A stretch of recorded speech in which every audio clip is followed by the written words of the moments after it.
இளம் பெண்ணை கட்டாயப்படுத்தி பாலியல் வன்கொடுமை செய்த காவலருக்கு 28 ஆண்டு 3 மாதம் சிறை தண்டனை விதித்து திருவாரூர் மகிழா நீதிமன்றம் உத்தரவிட்டுள்ளது. திருவாரூர் அருகே பவித்ரமாணிக்கம் பகுதியைச் சேர்ந்தவர் ரமேஷ். போலீஸ் சப் இன்ஸ்பெக்டராக பணியாற்றி ஓய்வு பெற்றவர். இவருடைய மகன் சதீஷ் 2ஆம் நிலை காவலரான இவர் கடந்த 2021ஆம் ஆண்டு திருத்துறைப்பூண்டி காவல் நிலையத்தில் பணியாற்றியுள்ளார்.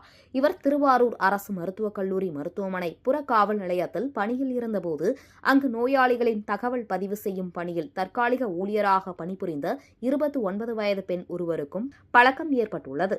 இந்த பழக்கம் நாளடைவில் காதலாக மாறி சதீஷ் திருமணம் செய்து கொள்வதாக ஆசை வார்த்தை கூறி அந்த பெண்ணிடம் கட்டாயப்படுத்தி பாலியல் உறவில் ஈடுபட்டுள்ளார்.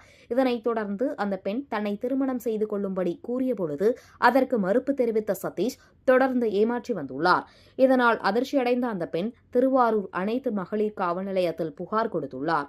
அதன் அடிப்படையில் போலீசார் வழக்கு பதிவு செய்து சதீஷை கைது செய்தனர். இந்த வழக்கு விசாரணை திருவாரூர் மகிழா விரைவு நீதிமன்றத்தில் நடந்தது. வழக்கின் விசாரணை முடிவடைந்த நிலையில் மகிழா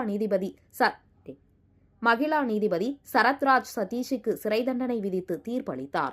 இதனைத் தொடர்ந்து அவரை போலீசார் திருச்சி மத்திய சிறையில் அடைத்தனர். மேலும் பாதிக்கப்பட்ட பெண்ணிற்கு அரசு தரப்பில் 3 லட்சம் இழப்பீடு வழங்கிட வேண்டும் எனவும் அந்த தீர்ப்பில் குறிப்பிட்டுள்ளது. மேலும் பாதிக்கப்பட்ட பெண்ணிற்கு அரசு தரப்பில் 3 லட்சம் இழப்பீடு வழங்கிட வேண்டும் எனவும் அந்த தீர்ப்பில் குறிப்பிடப்பட்டுள்ளது.